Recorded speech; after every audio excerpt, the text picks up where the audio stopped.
Hai, Assalamualaikum. Pada kesempatan kali ini saya akan mengerjakan kertas kerja PT Agung Bakti. Langsung saja kita ke neraca saldo disesuaikan. Yang pertama akun kas debit, ditambah debit, terus dikurang kredit. Selanjutnya kita pindahkan dan kita kurangkan misalnya 0 dan kredit ditambah. Selanjutnya kita tekan terus debit ketemu kredit itu 0, hasilnya 0. Selanjutnya di kredit itu ditambahkan, misalnya kita pindahkan semua sampai akun penjualan.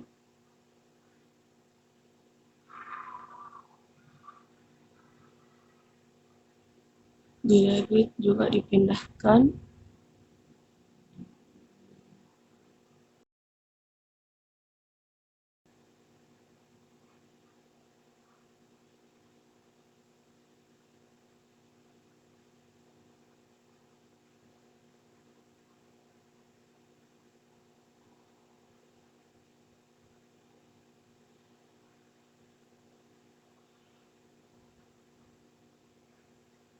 Kita pindahkan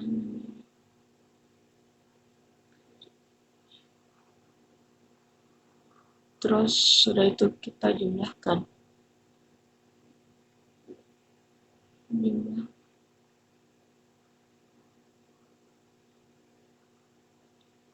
Jumlahnya itu 100.400.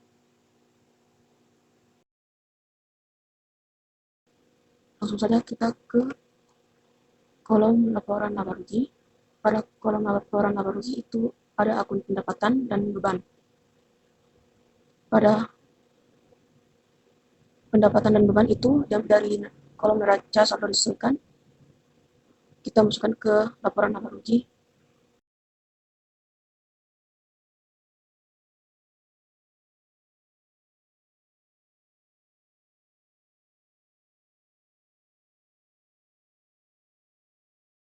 Kita rumus sum, kita jumlahkan semua debit dan kredit.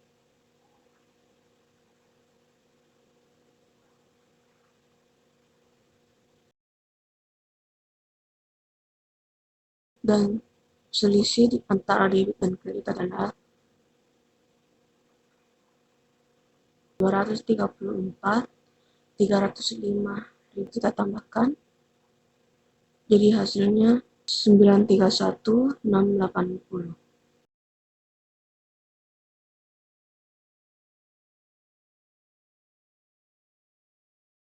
Selanjutnya pada kolom laporan posisi keuangan kita masukkan akun kas sampai saldo laba beserta akun sewa dibayar di muka dan utang gaji.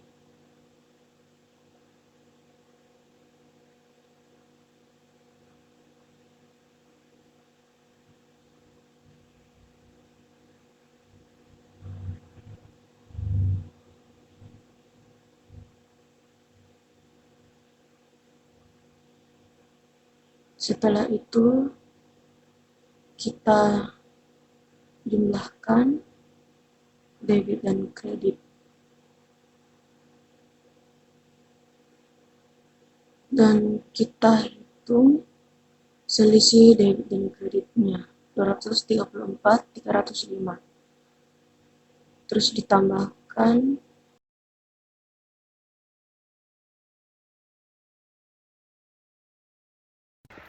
Selanjutnya yaitu membuat laporan keuangan dari PT Agung Bakti. Yang pertama yaitu ada laporan laba rugi.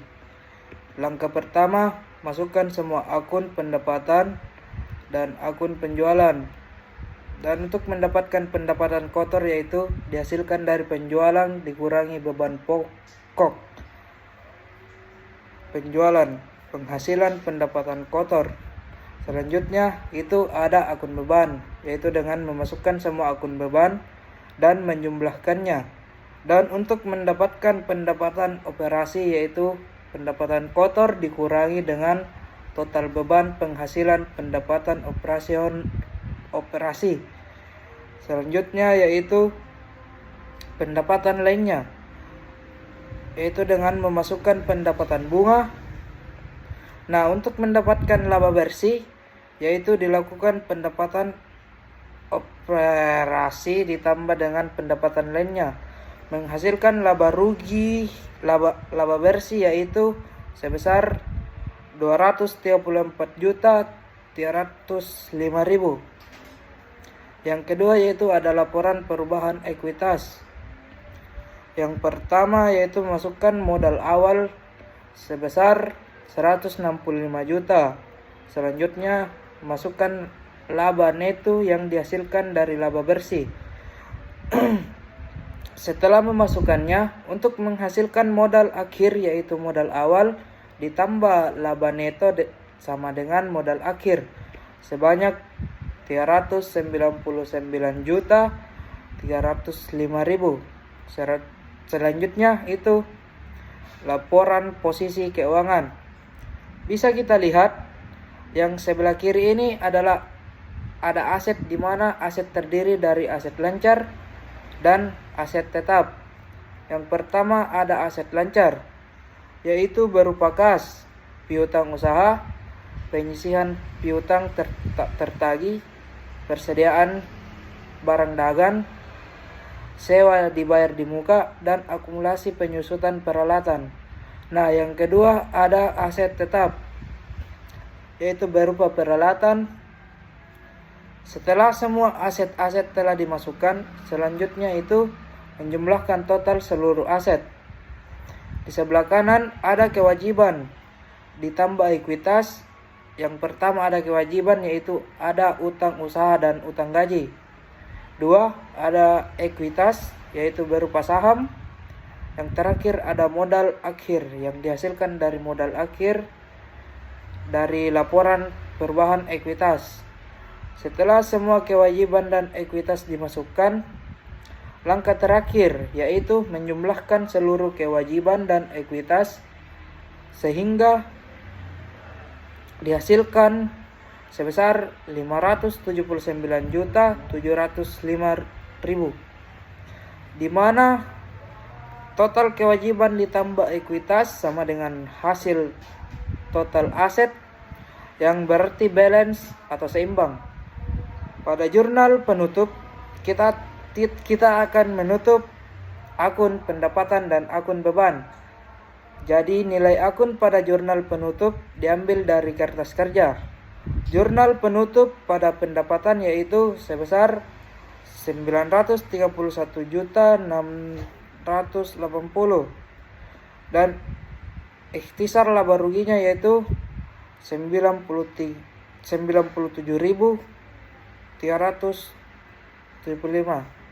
Adapun beban-bebannya yang diambil dari neraca laju dan ikhtisar laba ruginya sebesar 934.305.000 dan dijumlahkan dengan rumus sum yaitu 1.863 juta.